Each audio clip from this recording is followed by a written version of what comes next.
Kocaman bir merhaba, YouTube kanalıma hoş geldin. İnsanların hayatını kolaylaştırırken kendi hayatını zorlaştırdığını daha önce hiç fark ettin mi? Şimdi biz insan olarak bir şeyleri yapabiliyorsak ve bu bizim için kolaysa diğer insanlar için bunu yapmakta hiç zorlanmıyoruz. Hemen onların işini halledelim istiyoruz ve günün sonunda baktığımızda başkaları için bir şeyler yaparken hem enerjimizi harcıyoruz hem vaktimizi harcıyoruz. Belki kendimizi gereksiz strese sokuyoruz ve günün sonunda aslında kendimiz için yapmamız gereken şeyleri geri plana attığımızı fark ediyoruz. Bu evet çok insani bir şey ama aynı zamanda da kendimizi çok ihmal ettiğimiz ve kendimize aslında haksızlık yaptığımız şey. Çünkü insanların hayatını kolaylaştırmak her zaman zannettiğimiz gibi sonuçlanmayabiliyor. Ve bu sonuçlanmadığında da karşı tarafta hayatını kolaylaştırdığımızda, pratikleştirdiğimizde, pozitif bir şey sağlamadığında, yani daha doğrusu karşı tarafa evet anlık olarak işini hallediyoruz ama gün sonunda aslında onun işini kolaylaştırmış olmuyoruz. Bunu çoğu zaman biz şöyle yaşıyoruz. Daha iyi anlaşılacağını düşünüyorum öyle. Eee, bazen, hatta bunu direkt annem üzerinden örnek vereceğim. Şimdi annem, evinde belli bir düzeni var ve bu düzende kendince pratikleştirdiği şeyler var.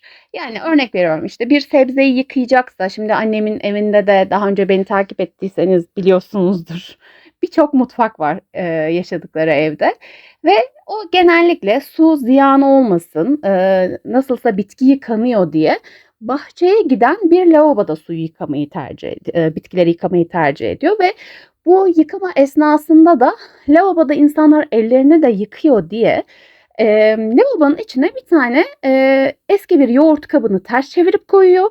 Yıkayacağı şeyi de ya da süzülmesi gereken şeyi de süzgeçle onun üzerine koyuyor. Yani aslında direkt olarak lavabonun içine herhangi bir şekilde herhangi bir gıdayı temas ettirmiyor. Çünkü gelen misafirler de orada el yıkayabiliyorlar. Daha hijyenik olduğunu düşünüyor kendince. Ama bunu mesela ilk defa gelen birine o an, bahçeden topladığı bir şeyi yıkayacaksa, önce içine, işte, "Yoğurt kabını ters çevir, koy." falan diyor. Şimdi karşı tarafın aslında işini kolaylaştırmak istiyor hem de hijyenik olsun istiyor ya, kendince karşı tarafa bir yarar sağlıyor. Ama bir anda insanlar böyle bir kalıyor. Nasıl yani? Hani lavabonun içine neden yoğurt kabı koyuyorum? O koyduğum yoğurt kabının üzerinde neden yıkıyorum? Hani böyle bir kafa karışıklığı yaratıyor. Ve annem de o an başka bir işle uğraşırken bunu hızlı söylediğinde tamamen kim yıkayacaksa o bir error veriyor. O sisteme alışık olmadığı için. Ama annemin açısından bakarsak da o uzun bir açıklama yapmak yani hani orada elde yıkanıyor. Hani sebze yıkayacaksın, daha hijyenik olsun. Hani el yıkanan lavaboya hani herhangi bir gıda temas etmesin mantığından düşünüyor. Dolayısıyla da annemin düşüncesinde evet hiçbir sıkıntı yok ama karşı taraf ya da gelen misafir böyle bir anlam kargaşası yaşıyor. Kendi içinde geriliyor çünkü niye anlayamadığını da çözemiyor. Ve böyle bir şey oluyor hani aslında kişinin hayatını kolaylaştırdığını zannederken anne farkında olmadan kişinin zihnine ekstra bir yük yüklediği için aslında kişiye, bir yük oluyor yani. Hani bunu, hani şey gibi oluyor böyle bir, yani o zaman ben başka bir iş yaparken de mutlaka sormam gerekiyor gibi bir şey algılıyor mesela oradaki insan. Hâlbuki annem orada biz elde yıkıyoruz, daha hijyenik olsun diye başına kısa bir cümle eklese ya da o lavaboyu kullanma da şu mutfakta yıka dese aslında hiçbir sıkıntı yok. Ya da hiçbir şey demese, hani karşı taraf zaten bunu elinde yıkıyor. Yani lavabonun içine yine, hani sebzeyi zaten kimse koymuyor ama hani annemin bakış açısını annem kolaylaştırıyor. Hatta başka bir şey söyleyeyim. Mesela annemle babamın ilişkisine, iletişimlerine baktığımda da aslında hep aynı sıkıntıyı yaşıyorlar. Annemin düşünce hızıyla, babamınki aynı olmadığı için ve olaylara aynı perspektiften bakmadıkları için anlamsız bir gerginlikleri oluyor mesela. Çünkü babam annemin söylediğini bazen anlayamayabiliyor.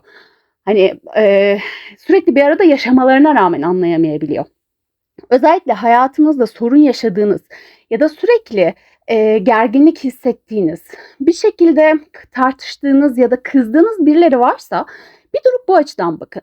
Yani farkında olmadan ya o kişi sizin hayatınızı kolaylaştırmaya çalışıyordur, söylediği bir şeyle, yaptığı bir şeyle, ya da siz onun hayatını kolaylaştırmaya çalışıyorsunuzdur ve sonuç eylemle denk düşmüyor. Yani sonucunda siz aslında o kolaylığı karşı tarafa verirken kendi hayatınızı da zorlaştırmış oluyorsunuz. Aynı şey, mesela kendi hayatımdan da örnek verebilirim. Dikiş dikiyorum diye mesela Eskişehir'e taşındıktan sonra etrafımdaki insanlar böyle bir, ya işte şunun da paçası kısalacak, ya bunun da busu olacak falan gibi böyle, ya sen yapabilir misin? Hani terziyle uğraşmayayım, bu konuda çok iyisin falan gibi böyle bir talepler gelmeye başladı. Tamam, o an vaktim varsa, yapabiliyorsam ya da yapmak istiyorsam okey. Ama sonra bu ipin ucu bir yerde kaçıyor ya hani. E, Şeye dönmeye başladı. Ya alakasız biri alakasız birine işte hediye alıyor. Ama boynunun olmadığını da biliyor falan. Ondan sonra ya terziye götürmekle uğraşmayayım, sen hallediver. Pardon. Ama eskiden mesela bunu başta yapıyordum. Hani iyi niyetle yapıyordum. Evet, okey. Ama sonra bu işin şekli şuna dönüşmeye başlıyor. Karşı tarafın evet hayatını kolaylaştırıyorum. Terziye gitmekle uğraşmıyor. Git gel yapmıyor. İstediği ölçüde oluyor. Hepsine tamam. Ama hem bu benim vaktimden gidiyor. Hem de bu böyle şey gibi hani, yani orada bir değersizleştirme durumu var. Eğer ki ben buna sürekli olarak müsaade etseydim, bir süre sonra olay şuna dönecekti. Her şeyde çat kapı şunu da dikiver, bunu da dikiver. Sanki ben 7/24 o kişinin bir şey getirmesini ve dikmesini bekliyormuşum, hani diktirmesini bekliyormuşum gibi. Ve direkt sınırı çizip hayır, ben bunu yapmaya müsait değilim. Yapmak istemiyorum. Terziye götürmeyi tercih edebilirsin gibi cevaplar verdiğinde karşı taraf bir daha mesela hiç o şekilde geri dönüş yapmadı. Ya hadi şunu da bana dikiver ya da şunu da paçasını kısaltıver şeklinde gelmedi mesela. Çünkü buradaki şey, o sınırı koyan biziz. Evet, karşı tarafın hayatını kolaylaştırıyor muyum? Çok kolaylaştırıyorum. Yani neticede bir terzi gecenin 12'sinde kapısını çalamaz ya da işte gecenin 12'sinde işini hallettiremez. Ama samimiyetimizden dolayı ben de kendinde o hakkı görebiliyor. Ama ne oluyor sonra? O sınırı çizdiğinde otomatikman şöyle bir şey oluyor. Ya müsaitsen ya da işte ya senden fikir almaya ihtiyacım var, terziye götüreceğim ama, çünkü niye, terziye götürdüğünde bir maliyeti var. Bir şekilde zaman harcaması gerekiyor.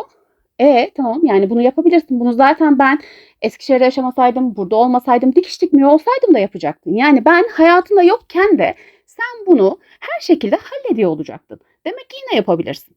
Buradaki bakış açınızı, eğer ki biri sizden bir şey istediğinde ya da şurada oluyor. Hani, etrafınızdaki insan bir sorun yaşar. Hani en basit mesela kek yapamıyordur. Ama misafiri gelecektir. Ay, ben senin yerine yapıvereyim. Hani çok bak, çok içten gelen bir şey değil mi? İnsani bir şey. Yardım etmek istiyoruz. İşini kolaylaştırmak istiyoruz. Arkadaşımız, eşimiz, dostumuz kendini iyi hissetsin istiyoruz. Ama günün sonunda olay şuna dönmemesi gerekiyor. Yani evet, bir kez içinden geldin, yaptın. O orada kalmalı. Yani bunu devam ettirmemelisin. Karşı tarafın hayatını sürekli kolaylaştırmamalısın. Çünkü bu hem seni değersizleştiren bir şeye dönüşüyor karşı tarafın zihninde. Nasılsa o halleder. Özellikle ikili ilişkilerde, aile ilişkilerinde bu o kadar önemli bir şey ki. Sürekli karşı tarafın hayatını kolaylaştırdığınızda ister istemez karşı tarafın gücünü de azaltmaya başlıyorsunuz ve aynı zamanda da gereksiz yere bir güç harcadığınız için kendi hayatınızda yoluna koymanız gerekenler, planlamanız gereken şeyler, yapmanız gereken şeyler ikinci, üçüncü planda kalıyor ve şöyle oluyorsun. Ben hiçbir şeye yetişemiyorum. Evet, yetişemezsin. Çünkü sen sürekli başkalarının işlerini hallediyorsun. Sen sürekli başkalarının hayatını kolaylaştırıyorsun. Kendine dinlenmek için bir zaman dilimi ayırmıyorsun. Özellikle karı koca ilişkilerinde bu o kadar yaygın ki, yani şöyle, kadınların çoğu hani eşlerinin onlara yardım etmediğinden şikayet ediyor ya. İşte her şeyi ben yapıyorum. Hani genel kolektif bir şeyden bahsediyorum burada. Ben işte hiçbir şeye yetişemiyorum. Çocuğa bakıyorum, eve bakıyorum, yemek yapıyorum. O geliyor, sadece yan gelip yatıyor. Hiçbir şeyde destek olmuyor falan. Aslında buradaki şey, biz karşı tarafın işini, hayatını hep o kadar kolaylaştırıyoruz ki. Yani ben şunu biliyorum mesela. Hani iş çamaşırına kadar eşinin ütüleyen kadınlar biliyorum mesela. Hani niye her şeyi muntazam olsun? İyi de sen onun bakıcısı değilsin. Sen onun eşisin. Eş olmak demekle sürekli olarak bir anne bakımı vermek demek aynı şey değil. Yani karşı tarafın hayatını kolaylaştırırken aslında farkında olmadan da annelik yapmış oluyoruz. Dolayısıyla da ne oluyor? Sürekli olarak kolaylaştırmak bir süre sonra bu senin bir görevinmiş gibi ya da o an her şeyi yapmaya müsaitmişsin gibi bir algıya sebep oluyor. Bu algının dışına çıkabilmenin en kolay yolu hayır demeyi öğrenmek ve o kolaylaştırma enerjisini kendi hayatında kullanmak. Yani o an içinizden böyle bir şey hani fırlıyor. Ben yapayım, dur ben halledeyim falan diyesiniz geliyor ya mesela. Hemen bir durun onu fark ettiğiniz an. Ve şu an kendi hayatımı neyi kolaylaştırabilirim diye sorun. Yani o kolaylaştırma enerjisini karşı tarafa vermek yerine kendinize vermeyi tercih edin. Çünkü o kişinin hayatında olmasanız o kişi aç kalmayacak, o kişi işte kırışık gömlekle işe gitmeyecek, o kişi bir şekilde bir şey yani siz olmayınca o kişinin hayatında her şey durmayacak. Bir şekilde bir çözümünü bulacak.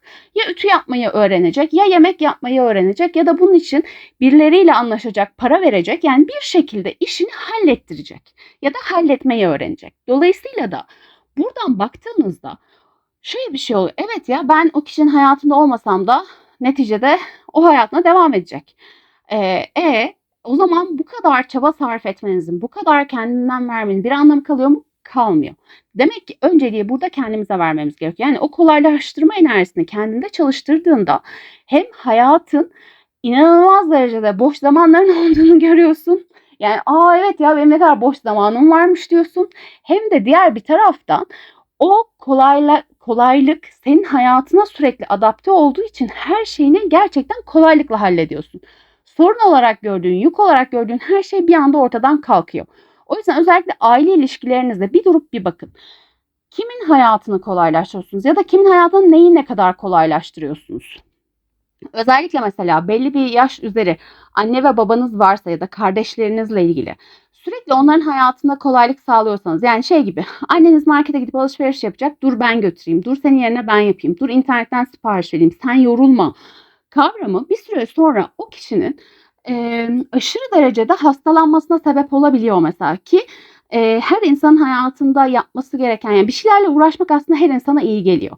Özellikle mesela belli bir yaş üstü ebeveynlerde bunu daha önce gördüm ben o yüzden net olarak söylüyorum. Gayet sağlıklı bir karı koca kızları inanılmaz artık hani siz yaşlandınız deyip her işlerini yaptılar. Ve birkaç ay sonra sırayla kadın ve adam yani anne ve babaları hastalanmaya başladı. Çünkü hiçbir şey yapmıyorlar. Her şey ayaklarına geliyor. Gık diyorlar hallediliyor. Guk diyorlar hallediliyor ve hastalanma yani vücutlarında hastalıklar çıkmaya başladı. Çünkü düşünecekleri bir şey yok.